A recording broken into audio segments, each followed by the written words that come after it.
May I come in? Yes, come in.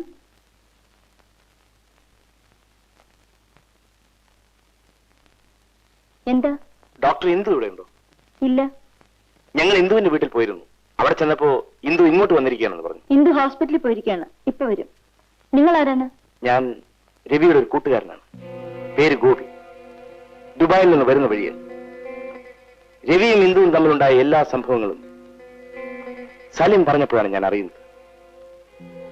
അന്ന് ഷാലിമാർ ഹോട്ടലിൽ വെച്ചുണ്ടായ എല്ലാ സംഭവങ്ങൾക്കും ഉത്തരവാദി ഞാനാണ്. ഇന്ദു രവിയെ വെറുതെ തെറ്റിദ്ധരിച്ചതാണ്. തെറ്റിദ്ധാരണയാണെന്ന് ആര് പറഞ്ഞു? ഇന്ദു അവളുടെ സ്വന്തം കണ്ണുകൊണ്ട് കണ്ടത് എങ്ങനെ തെറ്റിദ്ധാരണയാവും? എല്ലാം എല്ലാം വെറും തെറ്റിദ്ധാരണയാണ്. എന്താണ് സംഭവിച്ചതെന്ന് എനിക്കറിയാം. To late. വളരെ വൈകിപ്പോയി. ഇക്കാര്യത്തിൽ ഒരു തെറ്റും ചെയ്യാത്തവനാണ് രവി. ഞാൻ കാരണം ആ ബന്ധം തകർന്നുകൂടാ. ക്ഷമിക്കണം, ഇത് കോടതിയല്ല. കുറ്റസമ്മതം നടത്താനും തെളിവുകൾ ഹാജരാക്കാനുമുള്ള സ്ഥലം ഇതല്ല. അത്രയെങ്കിലും അറിയാനുള്ള വിവേകം എനിക്കുണ്ട്. അത് മനസ്സിലാക്കാനുള്ള ഔചിത്യമില്ലാത്തൊരു വക്കീലാണ് നിങ്ങളെന്ന് ഞാൻ അറിഞ്ഞില്ല. ഇപ്പോഴെങ്കിലും അറിഞ്ഞല്ലോ. നിങ്ങളെപ്പോൾ ഒരു അഡ്വക്കേറ്റിന്റെ കയ്യിൽ കുരുങ്ങിപ്പോയ പാവം ഇന്ദുവിനെ കുറിച്ച് ഓർത്ത് ഞാൻ ദുഃഖിക്കുന്നു. നിങ്ങൾ നിങ്ങളുടെ കൂട്ടുകാരനെ ഓർത്ത് മാത്രം ദുഃഖിച്ചാൽ മതി. ഇന്ദുവിനെ വിട്ടേക്കൂ. ഇന്ദു എന്റെ രവിയുടെ ഭാര്യയാണ്. അവർ രണ്ടുപേരും എനിക്ക് ഒരുപോലെയാണ്. ഇന്ന് ഇന്ദു രവിയുടെ ഭാര്യ അല്ല. നിങ്ങൾ ഒരു അഡ്വക്കേറ്റ് ആയതുകൊണ്ട് തർക്കിച്ച് ജയിക്കാനായിരിക്കും ഭാവം. പക്ഷെ ഞാൻ ഒന്നും അതിനല്ല. ഞാൻ നിയമം പഠിച്ചിട്ടുമില്ല. പക്ഷേ ഈ ലോകം ഒരുപാട് കണ്ടവനാണ് ഞാൻ. ജീവിതം ഒരു കളിക്കോപ്പ് പോലെ കയ്യിലിട്ട് പന്താടിയവൻ. പക്ഷേ രവി അങ്ങനെ ആയിരുന്നില്ല. അവനെല്ലാം ഇന്ദുവായിരുന്നു. അവന്റെ ലോകത്തിൽ അവൻ ഇന്ദുവും മിനിമോളും മാത്രമേ ഉണ്ടായിരുന്നു. സ്വർഗം പോലെ കഴിഞ്ഞിരുന്ന ആ കൊച്ചു കുടുംബത്തിൽ കറുത്ത നിഴൽ വീശിയത് ഞാനാണ്. വിശ്വസിക്കാമെങ്കിൽ വിശ്വസിക്കാം. അന്ന് നടന്നത് എന്താണെന്ന് ഞാൻ പറയാം. ഇടാ, കല്യാണം കഴിഞ്ഞിട്ടും കുടുംബം, ബന്ധം, സ്നേഹം എന്നുള്ളതിനെ കുറിച്ച് നിനക്ക് മനസ്സിലാകാത്ത അത്ഭുതം. എന്റെ വൈഫ് എന്റെ ദൈവമാണ്. കല്യാണം കഴിഞ്ഞ രാത്രി ഞാൻ അവൾക്ക് വാക്ക് കൊടുത്താണ്. പിന്നെ ഇതുവരെ ഞാൻ ഇന്ന് മാറിയിട്ടില്ല, ഇങ്ങോട്ട് മാറുകയില്ല.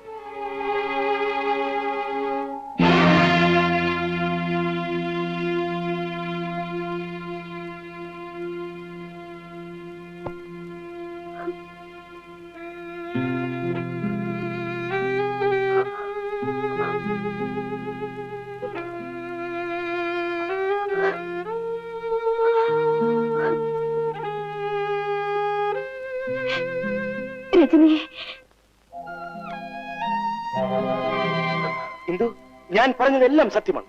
രവി നിരപരാധിയാണ്. ഞാൻ പല പ്രാവശ്യം പറഞ്ഞിട്ടും ഇന്ദു അന്ന് കേട്ടില്ല. അത് കേൾക്കാനുള്ള സന്മനസ് പോലും ഇത് കാണിച്ചില്ല.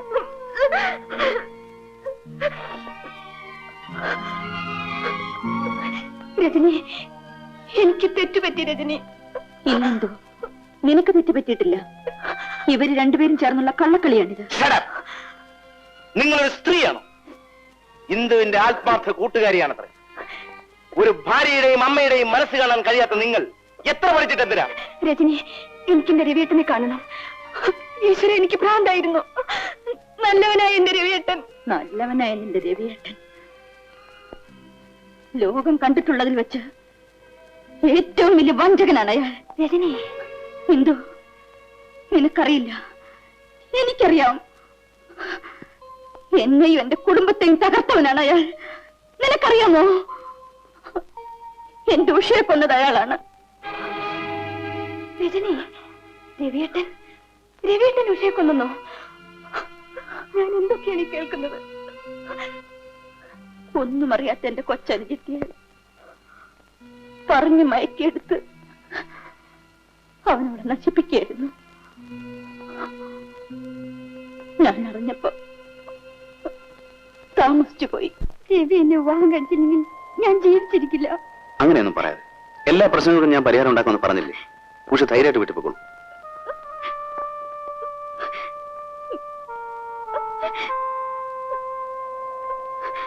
ചെല്ലു.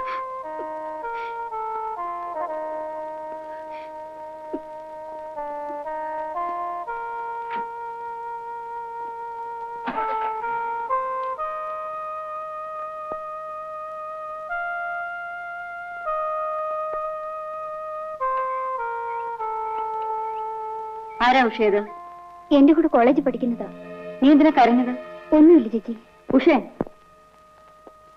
നിന്റെ പോക്കത്ര ശരിയല്ല. ഡാഡി ഇത് അറിഞ്ഞാലുണ്ടല്ലോ.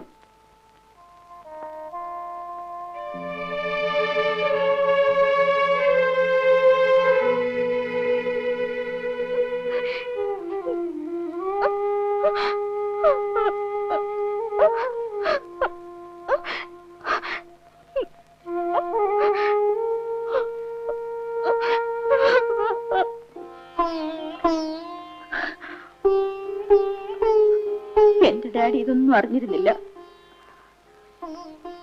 ഡാഡി എന്റെ വിവാഹ നിശ്ചയത്തിന്റെ തിരക്കിലായിരുന്നു. എന്റെ വിവാഹം നിശ്ചയിച്ച ആ ദിവസം രാത്രി എന്റെ ഉഷ ഗർഭിണിയാണെന്നറിഞ്ഞ അതേ രാത്രി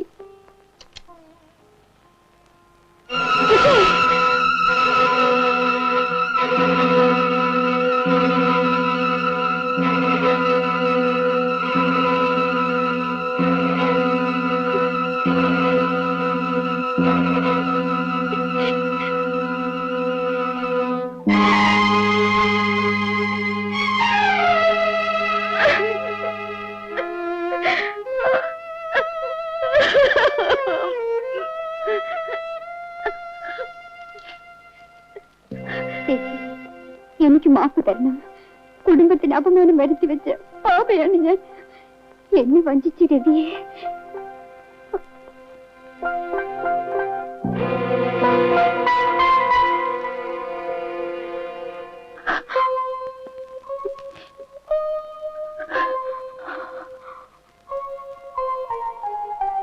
ഉഷ മരിച്ചതിന്റെ 2ാം ദിവസം അപമാനം താങ്ങാൻ കഴിയാതെ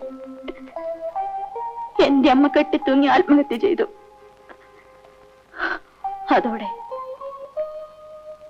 നിശ്ചയിക്കപ്പെട്ട എന്റെ വിവാഹവും മുടങ്ങി. എന്റെ അച്ഛൻ ഇവിടുത്തെ ബിസിനസ് എല്ലാം മതിയാക്കി ബാംഗ്ലൂരിലേക്ക് പോയി. ഞാനവിടെ LLBക്ക് ചേർന്നു. ആ സമയത്താണ് ഇന്ദു രവിയുമായുള്ള വിവാഹം നടന്നത്. അന്നത് ഞങ്ങൾ അറിഞ്ഞിരുന്നെങ്കിൽ രവി നിന്റെ കഴുത്തിൽ താലി കെട്ടില്ലായിരുന്നു. നിന്റെ ഭർത്താവായതുകൊണ്ട് മാത്രമാണ് അവനെ ഇത്രയും നാൾ ജീവിപ്പിച്ചത്. അല്ലെങ്കിൽ എന്റെ ഉഷയെ നശിപ്പിച്ച അവനെ. തിരുവനന്തപുരം എഞ്ചിനീയറിംഗ് കോളേജിൽ പഠിച്ചിരുന്ന ഉഷയെ കുറിച്ചാണ് നിങ്ങൾ പറയുന്നത്? അതെ, എന്റെ ഒരേ ഒരു സഹോദരിയാണ് അവൾ. പോയിസൺ കഴിച്ച് ആത്മഹത്യ ചെയ്ത ഫസ്റ്റ് ഇയർ സ്റ്റുഡന്റ്? അതെ. ഉഷയുമായി ബന്ധമുണ്ടായിരുന്നവൻ നമ്മുടെ രവിയല്ല. വേണ്ട, ഒന്നും പറയണ്ട. ഞാൻ എന്റെ കണ്ണുകൊണ്ട് കണ്ടതാണ്. അല്ല, സത്യം ഞാൻ പറയാം. ഞാനും രവിയും രവികുമാറും ഒരുമിച്ചാണ് എഞ്ചിനീയറിംഗ് കോളേജിൽ പഠിച്ചിരുന്നത്. രവി ഇത് വീട്ടിലറിഞ്ഞാൽ ഞാൻ ആത്മഹത്യ ചെയ്യല്ലത് വേറെ വഴിയില്ല.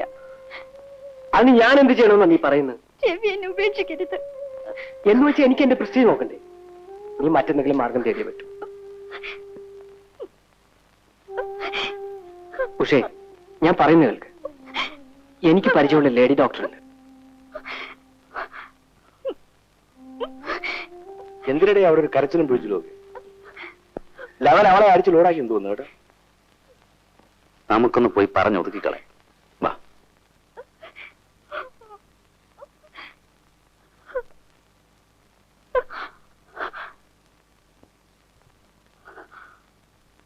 പ്രേമായിരിക്കും അല്ലേ? എടാ, ആണുങ്ങളായ നട്ടല് വേണം. ഒരു പെണ്ണെ പ്രേമിക്കാന്ന് പറഞ്ഞാൽ അത്ര വലിയ കാര്യമൊന്നുമല്ല. പ്രേമിച്ച പെണ്ണെ കെട്ടണം, അവനാണ് ആണ്. പാർട്ടിയെ ഉപദേശിക്കുന്നത്. ഞാൻ ആരെയാണ് സമ്മതിച്ചു. പക്ഷേ എന്റെ സുഖത്തിന്റെ പിന്നിൽ ഒരു പെണ്ണിന്റെ കണ്ണുനീരിന്റെ കഥയിലിടാ. എന്നെ ദാനം കെട്ടിക്കും. വഴക്കുണ്ടാക്കുന്നറിയ ആരെങ്കിലും കണ്ടാ എന്തോ വിചാരിക്കും. അളിയമ്പോ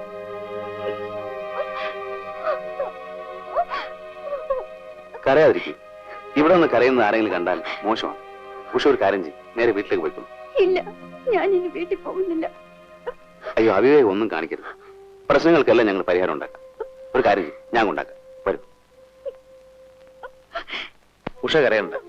ഞാൻ രവികുമാറിനോട് പറഞ്ഞ എല്ലാം ശരിയാക്കാം. ആളൊരു ചൂടനാണെങ്കിലും പാവ.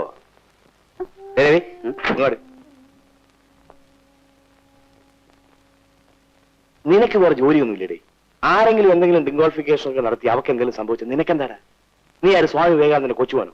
പാവം പെണ്ണ്. അങ്ങനെയൊന്നും പറയാതെ. എന്തോ? നീ കൂടെ വാ. ഞാനില്ല, സാറങ്ങ് പോയച്ചാ മതി. ചെല്ലേ.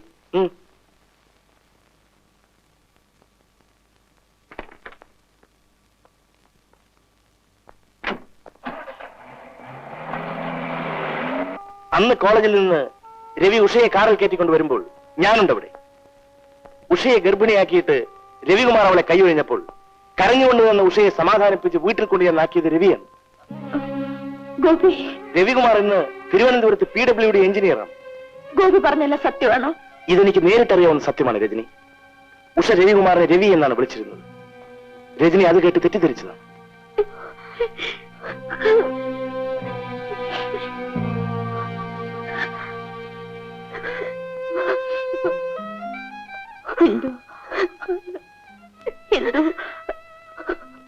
എനിക്ക് മാപ്പ് തരൂ. എനിക്ക് ആളെ അറിയാതെ രജനി, എനിക്ക് ഉടൻ തന്നെ എന്റെ രവിയേട്ടനെ കാണണം.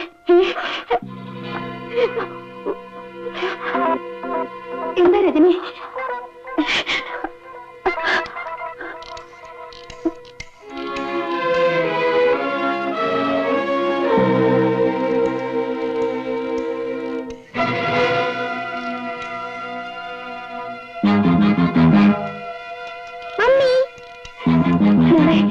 നമുക്ക് ഡാഡിയുടെ അടുത്ത് പോവാം. അതെ മോളെ.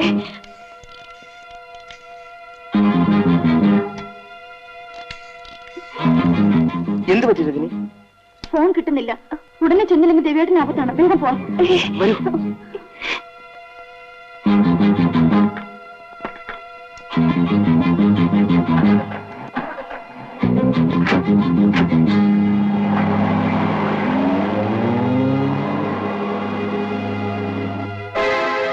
ഏത് ഭാഗത്താണ് ഈ വിള്ളല്? ഇടതുവശത്ത് ആ മൂലയിലാണ്. ഞാൻ നോക്കിയിട്ടല്ലേ. ശരി.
വേണ്ട.